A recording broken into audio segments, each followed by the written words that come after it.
Buenos días a todos. La exposición que voy a realizar aquí hoy ha sufrido algunos percances tecnológicos, con lo cual he tenido que convertirlo a PDF y habrá alguna cosa que quede un poco desajustada, que iremos solventando poco a poco con mi explicación. El tema, como no podría ser otro, es metalurgia, que es a lo que me dedico yo en mi investigación desde que hice mi tesis doctoral sobre la tecnología metalúrgica en el sureste de la península ibérica.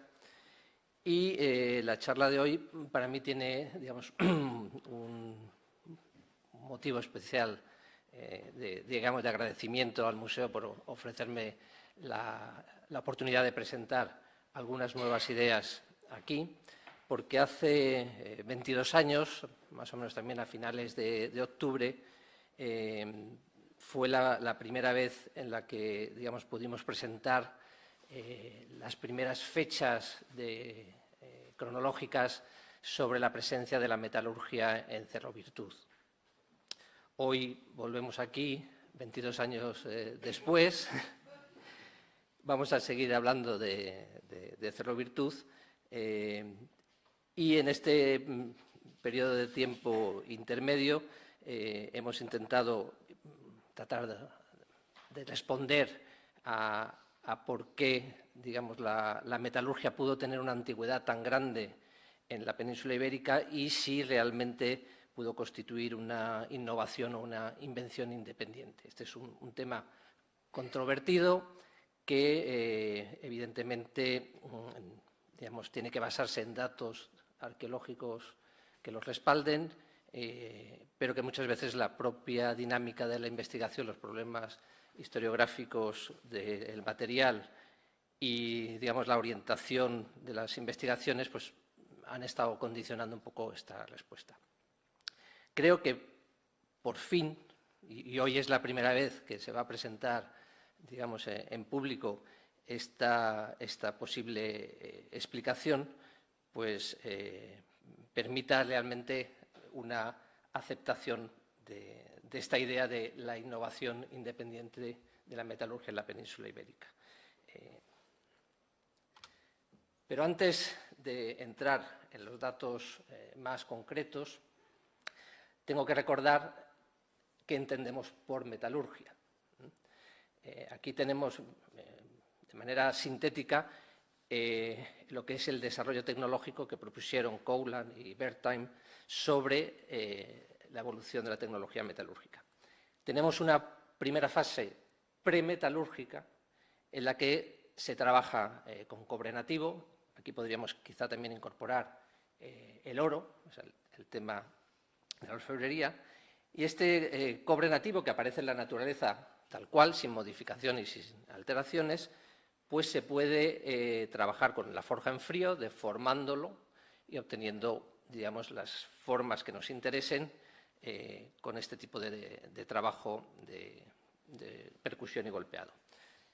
El siguiente avance tecnológico fue descubrir que con el recocido, es decir, calentando ese metal nativo, se podía, obtener mayores deformaciones, puesto que el metal no se rompía.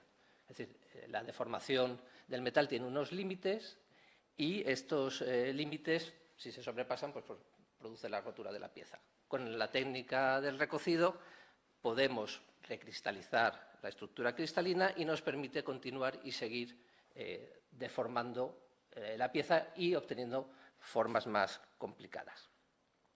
Y el tercer paso fue, descubrir que si se calienta aún más ese metal, se llega a fundir, se convierte en estado líquido y cuando dejamos de calentarlo se vuelve a solidificar y adopta la forma de lo que tiene, del recipiente que lo contiene, y se vuelve en estado sólido y duro y resistente.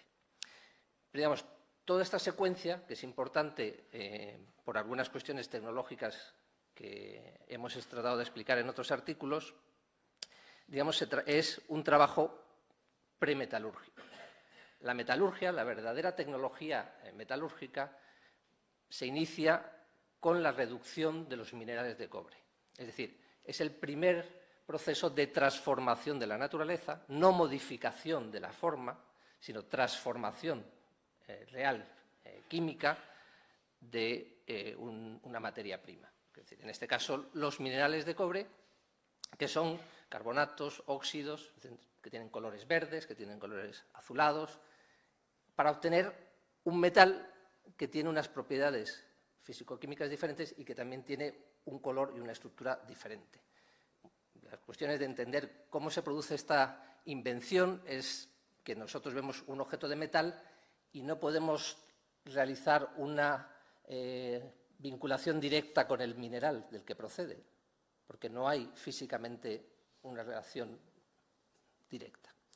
Bien, entendiendo lo que vamos a hablar ahora de qué es la metalurgia, ese inicio de la metalurgia, pues tenemos las visiones generales que han ido explicando dónde surge la metalurgia en el mundo antiguo.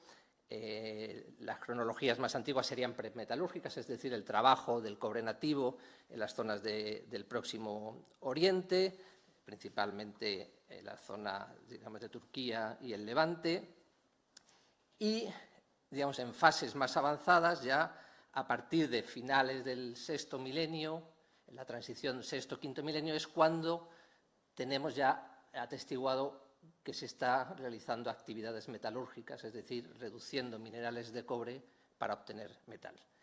Y ahí tenemos un debate también bastante, digamos, difícil de resolver, porque las cronologías de la zona de los Balcanes en Belobode y la zona de Irán en Tbilisi están muy próximas entre sí. Es decir, no podemos decir cuál es más antigua que la otra. Y en esa situación de similitud cronológica existe una hipótesis alternativa que dice que si en los dos lados tienen cronologías similares, eso quiere decir que en la zona central entre los dos probablemente se descubrió en un momento anterior que todavía no hemos, digamos, detectado. O sea, que habría un foco único en, digamos, la zona de Mesopotamia, el Alto Éufrates, etc. Entonces, en este panorama general y con estos mapas de distribución, que luego desde los Balcanes se difunde hacia el resto de Europa, nos encontramos, digamos, la situación de la península ibérica. Ya, como también ha señalado antes el doctor Martín Socas, el trabajo de Renfrew fue muy importante porque proponía que la península ibérica podía haber sido también un foco de invención independiente. Renfrew creó un mapa de isocronas que ha servido para, digamos, todos los manuales y para todos los investigadores como referencia, y este mapa de aquí, digamos, parte de esa idea, pero en este artículo lo que se defiende es que en la península ibérica no es un foco independiente, pero a pesar de querer decir eso, la representación marca que estamos ahí aislados, que no estamos conectados. O sea, en este trabajo se defiende que hay un único centro de innovación y desde ese centro de innovación se extiende la tecnología metalúrgica por toda Europa. Muy bien. ¿Cómo se transmite la tecnología? Pues digamos que esta sería la idea principal para, digamos, poder explicar el conocimiento metalúrgico en la península ibérica. Los objetos no nos sirven para esta explicación porque el objeto puede llegar por distintas vías de intercambio o comerciales, pero eso no implica que el receptor tenga un conocimiento de cómo se ha producido. Por tanto, podemos encontrar objetos, pero no podemos probar que realmente conocieran o tuvieran una tecnología metalúrgica a su disposición. A nosotros nos interesan los restos metalúrgicos, donde realmente podemos constatar que se ha producido esa reducción del mineral de cobre y luego se han seguido los otros pasos para fabricar los objetos. Y aquí hay, digamos, una idea en la que más o menos hay cierto consenso en que esta transmisión de tecnologías especializadas deben realizarse por contacto directo de individuo a individuo. Es decir, que yo tengo que aprender las formas de producir el mineral directamente viendo cómo lo ha hecho alguien. No me lo puede contar y va así, porque al final es como lo de las recetas. Es decir, no, esto es muy fácil, no sé qué, tal, y lo intentas hacer, pero si no lo has visto, pues al final pues no sale.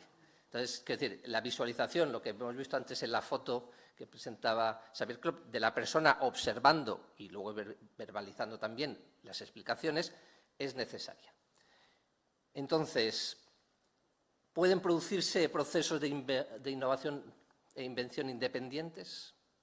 En el caso de la metalurgia o de otras tecnologías. Esa es una pregunta que es importante poder responder. Aquí estaba puesto un texto para, digamos, entender cómo entendemos la metalurgia y el papel de la metalurgia en la prehistoria. Está tapado, no se puede ver, que es un texto de Barbara Ottaway y Ben Roberts, publicado, si no recuerdo mal, en el 2008, y el título del texto era La emergencia o el nacimiento de la metalurgia, en general. Y, digamos, lo reproduzco aquí tal cual porque creo que recoge muy bien, digamos, este concepto que tenemos sobre el papel de la metalurgia, que está arraigado y que es el motivo principal, que como ahora luego veremos, de que esos conceptos de innovación independiente cueste aceptarlos. Lo leemos, aunque ustedes lo pueden ir leyendo también sobre la pantalla, y dice: la importancia y el potencial del metal para transformar la agricultura, la guerra y las relaciones sociales y económicas son evidentes por sí mismas, es decir, en la mentalidad occidental moderna. O sea, no tengo que decir más, es evidente, es obvio. Es evidente, además, que subyacente a muchas interpretaciones está la creencia que la posesión de objetos de metal y el conocimiento y habilidad para producirlos habrían sido inherentemente deseables para las comunidades prehistóricas. Evidentemente es algo bueno, pues tenemos que tenerlo, conseguirlo. La aceptación y adopción pasiva, es un término importante, de las siguientes innovaciones en la producción metalúrgica, es decir, pues, distintos pasos, aleaciones, etcétera, etcétera, incrementando la eficacia de la producción y mejorando las propiedades del metal, habrían sido inevitables, al igual que serían obvios sus beneficios y, por lo tanto, estimulando su difusión por Europa. O sea, es decir, actividad pasiva, necesidad, obviedad, etc. Estos modelos conducen a la asunción que la acumulación de objetos de metal o el control y explotación de la producción metalúrgica serían de fundamental importancia para individuos y grupos prehistóricos, permitiéndoles usar estos bienes para demostrar su estatus de élite. Y esto es, digamos, lo que es la idea dominante en nuestro discurso histórico sobre el papel de la metalurgia y de los metales. Bien, vamos a empezar a tratar de cuestionar si realmente eso es así o no es así. Cerro Virtud. Cerro Virtud, bueno, está en Almería, lo hemos visto en mapas anteriores. Y aquí, en una excavación, digamos, de urgencia, porque el cerro se destruyó, pero la idea, digamos, era documentar los datos que teníamos de un poblamiento calcolítico en la zona. Había algunos indicios neolíticos, pero como os he explicado antes, no sabíamos muy bien qué era el neolítico, qué era la cultura de Almería, qué era calcolítico, qué dejaba de ser el calcolítico. Pues apareció unos estratos,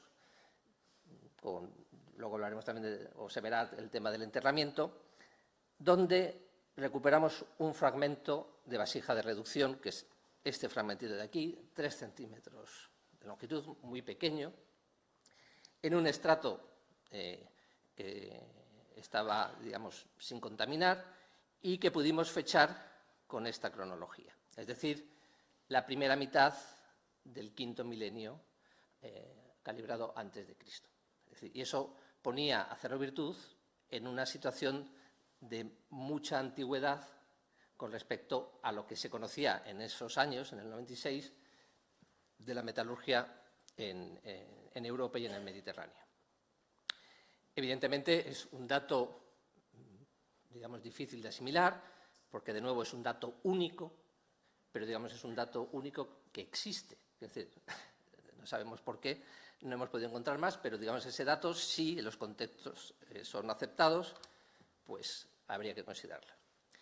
Y dentro, digamos, de este panorama, estas objeciones para aceptar la metalurgia tan antigua en Cerro Virtuz tienen dos puntos. Es que el yacimiento y este fragmento procede de contextos alterados y dudosos, por tanto, pues no hay que darle crédito. Sobre este aspecto no me voy a centrar, porque ya lo hemos discutido en varias ocasiones, pero, digamos, sí que es más importante el segundo argumento, el vacío de hallazgos durante más de 1500 años. Y eso, digamos, es, digamos, un argumento difícil, digamos, de rebatir siguiendo los modelos que tenemos ahí. Porque, digamos, la metalurgia balcánica surge en un momento muy concreto y desde el inicio en que surge, la producción metalúrgica se va incrementando y es visible cada vez más. Y lo mismo ocurre en el Próximo Oriente, en una línea, digamos, de desarrollo un poco diferente, más lenta, pero es decir, desde que se inicia la metalurgia, conforme van pasando los años, cada vez hay más evidencias de la actividad metalúrgica.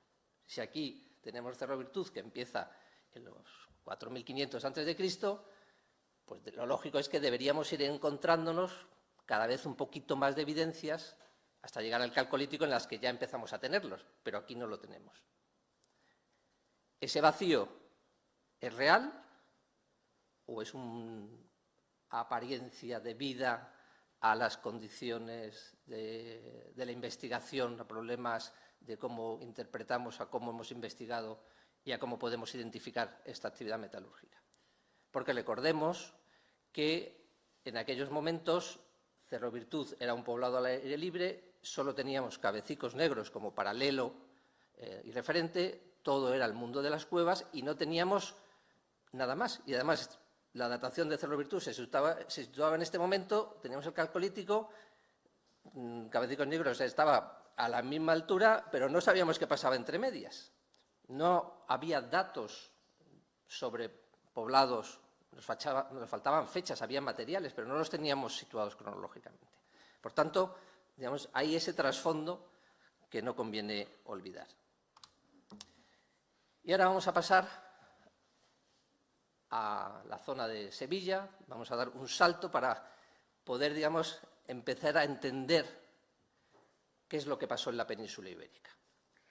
Y aquí tenemos el dolmen de Montelirio, del que se ha hablado mucho en estos últimos años, porque es un hallazgo realmente excepcional, que además se ha publicado de una manera ya detallada y completa, que nos permite tener información muy precisa. Bueno, este dolmen de Montelirio está bien fechado, el periodo de uso es entre el 2850 y el 2700, es decir, ahí tenemos un marco cronológico muy bien definido, y dentro del dolmen se han encontrado muchas cosas. Es decir, los ajuares son espectaculares, estamos descubriendo cosas que nunca antes se habían visibilizado ni que teníamos ninguna, digamos, idea en mente de que eso pudiera ocurrir en este momento del Calcolítico. Tenemos láminas de oro, y recuerdo, el oro es un metal nativo, no es una tecnología metalúrgica. Es decir, es un metal, pero no es una tecnología metalúrgica, aunque luego habrá conexiones.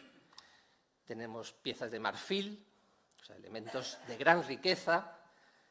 Tenemos ajuares, cuentas de caliza a montones. No está en la diapositiva, pero tenemos cinabrio, también, que es otro material singular. Tenemos ámbar, abajo están cristal de roca, sílex, es decir, hay una riqueza de distintos materiales exóticos y menos exóticos, pero, lo que está ahí puesto, ningún objeto de cobre se recuperó en el dolmen de Montelirio. Si esa metalurgia que hemos dicho representa el estatus, etcétera, etcétera, ¿cómo entender que en un dolmen con estas características no aparezca el metal. Bueno, la primera pregunta, que es lógica y evidente, dice, bueno, pues a lo mejor en este momento todavía no se conocía el metal, entonces por eso no hay metal. Pero como ya sabemos que el marco cronológico está bien establecido entre el 2850 y el 2700, esta ausencia del cobre no podemos atribuirla a que no se conocía, porque hay datos que nos dicen que sí, que el metal ya estaba conocido cuando, digamos, la gente se enterró en el dolmen de Montelirio. Aquí están puestos los datos originales sobre lo que ocurre en esa misma zona, en el PP4 Montelirio, la estructura 10.042-10.049, que los investigadores dicen que es el más antiguo de la serie, o sea, que es anterior al dolmen de Montelirio, con las fechas pues, de la probabilidad entre el 3.500 y 2.800, el máximo, entre 3.100 tal, o sea, que claramente en un momento anterior, y que el objeto de cobre más antiguo es un fragmentito, dice, de forma no reconocible, que apareció en la estructura 10.049, en asociación con un enterramiento de adultos, etc. Es decir, sí hay metal. La tecnología metalúrgica, bueno, hay metal, no sabemos si la tecnología metalúrgica, pero si ha llegado metal, también es extraño que en esa tumba donde hay marfil importado y todas esas cosas no hayan importado los objetos. O sea, no sé si los sabían fabricar o no, pero por lo menos ese material podrían haberlo importado y haber depositado en la tumba. Sobre este enterramiento, quizá luego podamos volver, porque, digamos, bueno, pues se interpreta como una persona vinculada al trabajo del marfil, como si pudiera ser, digamos, un artesano especializado o no. Lo dejamos ahí, digamos, la posibilidad de un artesano especializado. Pero claro, según esto, el cobre no es un marcador de estatus en contra de esa visión aceptada. ¿Por qué? Ahí está la pregunta clave. ¿Por qué el metal no responde al patrón tradicionalmente aceptado en la prehistoria europea y del Próximo Oriente? Bueno, pues espero que al final lleguemos a la misma conclusión. Vamos a ver qué objetos tenemos en esa primera metalurgia más antigua. Y lo que tenemos en esos momentos, digamos que serían también precampaniformes claramente, son punzones. El único objeto que podemos identificar es el punzón.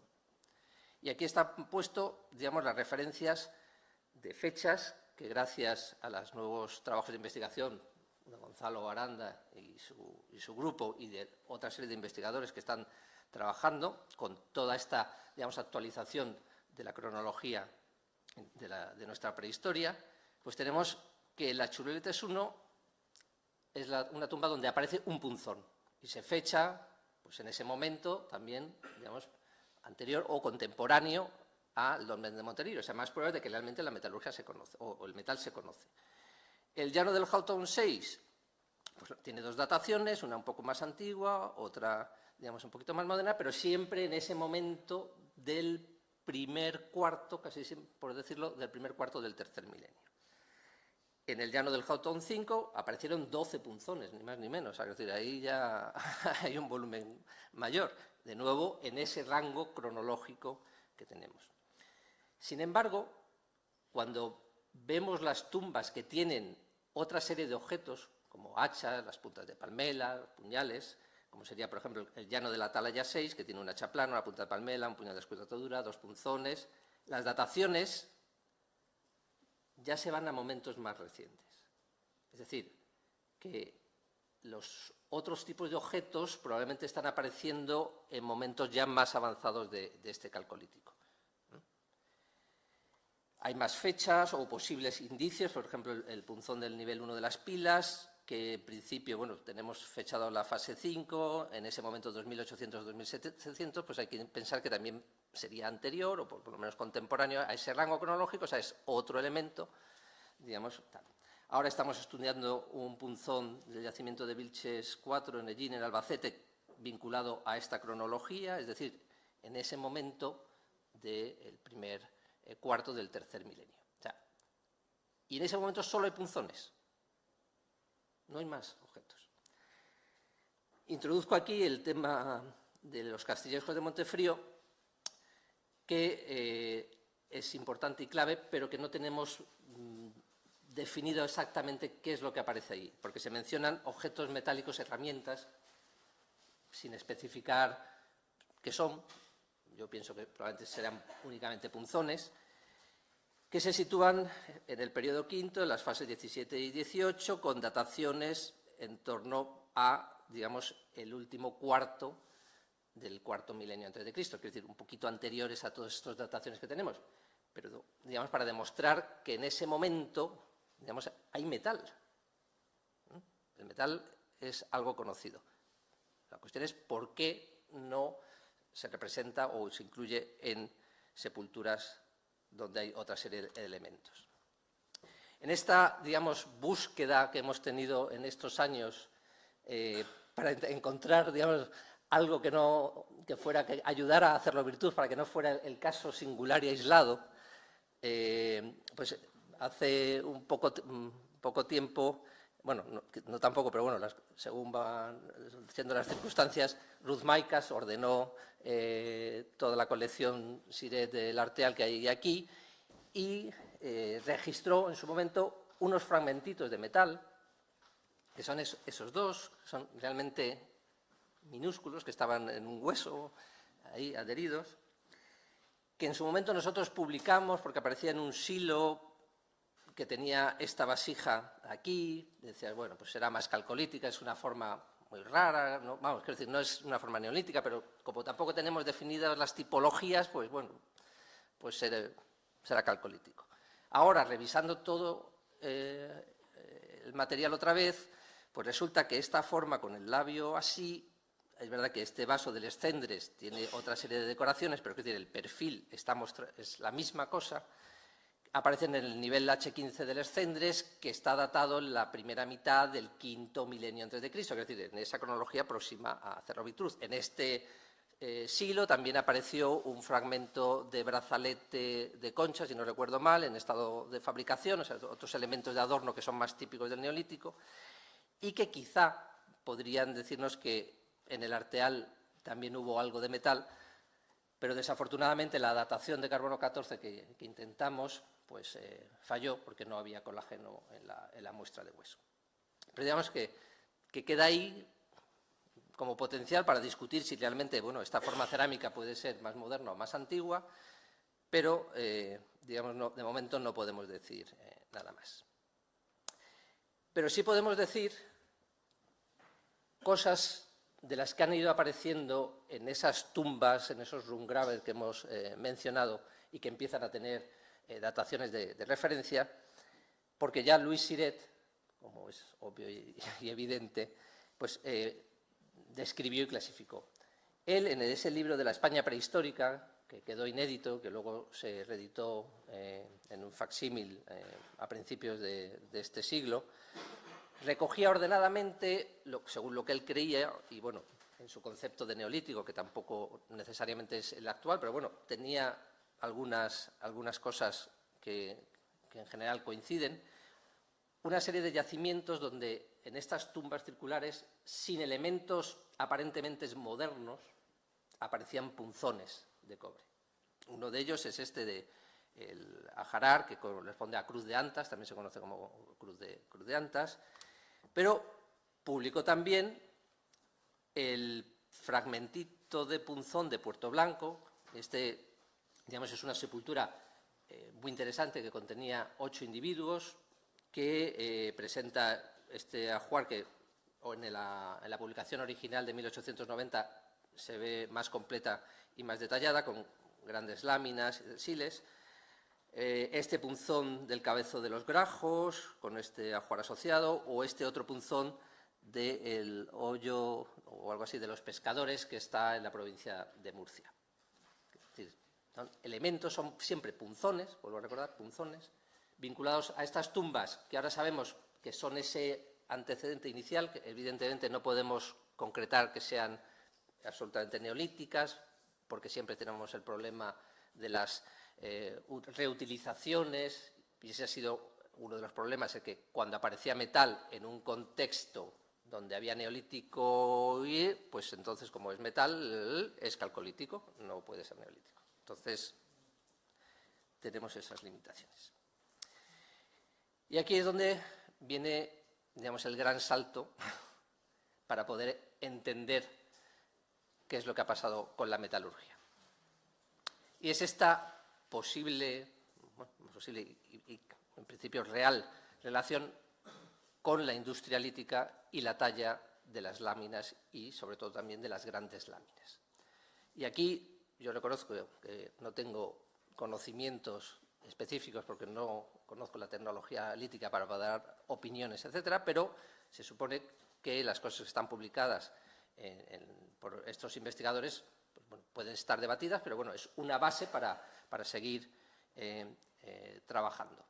Entonces, la talla por presión reforzada con palanca con punzón de cobre, porque es lo que estos investigadores indican, que esa técnica necesita un punzón de cobre para poder obtener, digamos, esas láminas que salgan con ese tamaño y con esa forma tal, pues se inician en ese, o se documentan por lo menos en el Neolítico tardío, hacia el 4200, 3900, en la secuencia de Castillejos de Montefrío.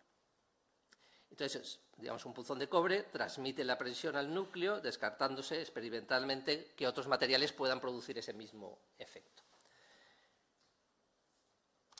Aquí tenemos, digamos, un caso de el yacimiento de, bueno, la sepultura de Cabezos Viejos, que gracias a Carmen Gutiérrez, que me pasó esta lámina, ellos documentaron que en una de las láminas quedaban residuos de cobre utilizados para la extracción de esa gran lámina. Este enterramiento de Cabezas Viejas tiene 2 cámaras, etcétera, es, digamos, complicado e interesante. En el estudio experimental se veía que la mayoría de las grandes láminas estaban realizadas con esta técnica de percusión, pero no hay ningún solo objeto de metal en el enterramiento, que digamos, presentaba bastantes individuos. Es decir, no vemos el objeto de metal, pero podemos ver su uso indirecto para la fabricación, digamos, de estas láminas. Y si aceptamos que esta técnica, por lo menos de grandes láminas, aparece en ese momento del Neolítico reciente, ya tenemos Cerro Virtud, algo más entre medias y algo más después. Es decir, empezamos a rellenar ese vacío que teníamos sobre la metalurgia. En mi opinión, y esto, bueno, en mi opinión, y también se me ha olvidado decirlo, que quería decirlo al principio, de Pechi Martínez Murillo y Arturo Ruiz Taboada, que son las personas que están trabajando conmigo para, digamos, desarrollar esta investigación. Arturo Ruiz Taboada excavó conmigo, los dos éramos los directores de Cerro Virtud, y Pechi, bueno, pues, ha seguido investigando la metalurgia calcolítica más recientemente. Yo le dirigí la tesis doctoral y es la que me ha devuelto, digamos, al mundo del calcolítico del sureste. Pues pensamos que esta vinculación del metal a la talla lítica pues puede dar respuesta a las preguntas que Burmeister y Müller-Schlegel consideran básicas para entender cómo se adopta una innovación tecnológica, que son quiénes o qué parte de la población hace uso de la innovación, quién inicia la innovación y por qué. Y las preguntas son, ¿quién es o qué parte de la población? Pues aquella gente que está trabajando con la industria lítica. ¿Por qué? Porque desarrollan un instrumento que les sirve para trabajar. Y, digamos, la metalurgia se vincula a esa actividad artesanal. Podía desarrollarse en otras vías, pero también sabemos que esas tecnologías antiguas también son conservadoras. Se fija en ese momento su vinculación a la industria lítica y no evoluciona. Y hay otro elemento, digamos, que me permite a mí poder enlazar con, digamos, esta innovación, que es la práctica habitual de tratamiento térmico en el proceso de talla de las láminas prismáticas que, según los investigadores, en Castilla de Montefrío, se inicia en estos momentos antiguos del Neolítico. Para mí, digamos, lo importante es que ellos tienen una práctica de calentar el sílex, es decir, el uso térmico. Calientan piedras. Entonces, el salto, ¿cómo surgen las cosas? Pues no sé, pero la reducción del mineral es calentar unas piedras. Es decir, hay una, digamos, vinculación de elementos comunes. No digo que fuera así, pero digamos que a veces la gente dice, bueno, ¿y cómo se les ocurrió? Pues no lo sé, o sea, yo no lo sé porque no estaba allí, pero, digamos, si están trabajando con fuego, están trabajando con piedras, tal, entonces se pueden estar dando las condiciones para que en un momento determinado pueda surgir una innovación. Evidentemente, pudo desembocar indirectamente en el descubrimiento de la metalurgia. Bueno, es una opción, pero tenemos el uso para la talla y tenemos, digamos, el tratamiento térmico, dos elementos bastante claros. Por tanto, y ya, digamos, con esto vamos llegando a la parte final, en nuestra opinión, el metal, el punzón, digamos, quedó asociado a una función instrumental especializada y las identidades de los consumidores y los contextos de uso influyeron decisivamente sobre la conceptualización de su valor social. Es decir, no llegaron a ser elementos de estatus, porque ya se conocían desde mucho tiempo antes y se conocían vinculados a una actividad artesanal y no evolucionaron hacia más cosas. En el resto de la metalurgia europea y del Próximo Oriente, esa primera metalurgia va vinculada a los objetos de adorno. Aquí, en la península ibérica, no tenemos objetos de adorno en cobre hasta la Edad del Bronce. Por una serie de cuestiones largo de explicar, pero que brevemente, desde mi punto de vista, vienen condicionadas por la tecnología de producción metalúrgica que se desarrolla de forma independiente aquí. Es decir, y aquí estamos planteando una metalurgia que surge sin pasar por una premetalurgia, sin trabajo del cobre nativo. Ya vimos que la secuencia original era forja, técnica de recocido que nos permite desarrollar formas más complejas, la fundición y luego la reducción.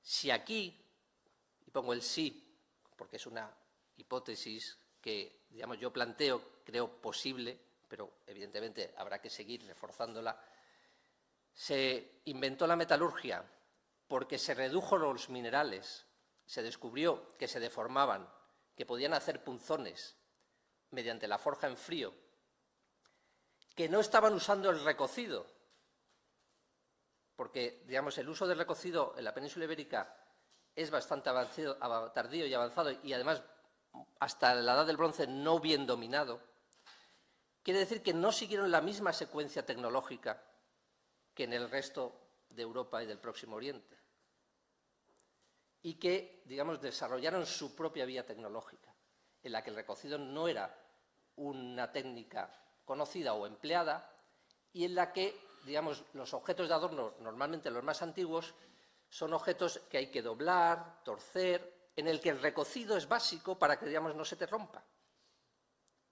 Por tanto, no tenemos objetos probablemente porque esta gente hacía punzones y no sabía que recociéndolo podían deformar y doblar las cosas, y realmente no desarrollaron toda esa otra potencialidad del metal.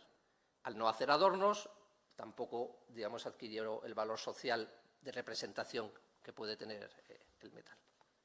Bueno, todo esto ya empiezan a ser películas un poco más o menos reales, pero lo cierto, para nuestro punto de vista, es que la invención independiente de la metalurgia en la primera mitad del quinto milenio calibrado antes de Cristo se puede entender, es decir, Cerrovitud existe, es real, es decir, ocurrió porque tenemos la datación, tenemos un contexto seguro, tenemos un elemento de reducción de minerales, y durante los 1500 años siguientes, digamos, se mantuvo en un estado, digamos, latente en el que seguían haciendo cosas de punzones. Ese punzón en la industria lítica, quizá también alguna otra funcionalidad artesanal, y hasta, digamos, los inicios, digamos, del calcolítico, cuando la complejidad social empieza a detectarse de una manera más directa, no empezamos a visibilizarlo, y realmente el verdadero cambio de la tecnología metalúrgica en su valor social viene con el campaniforme. Esa, digamos, sería un poco la idea que nosotros queremos un poco exponer aquí. Y que, digamos, y esto es importante, la posibilidad de una innovación independiente,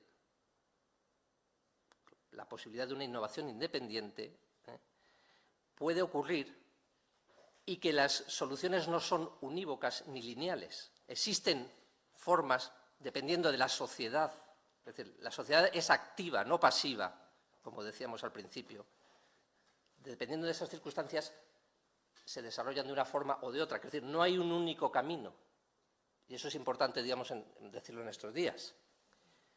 Las explicaciones estas difusionistas y migracionistas que estamos viendo no son la única explicación. Y, digamos, en el caso de la tecnología metalúrgica, aquí en la península ibérica, podríamos tener ese ejemplo, digamos, que demostrara que las cosas pueden funcionar dependiendo, digamos, de las circunstancias sociales, pero que hay que explicarlas y conocerlas.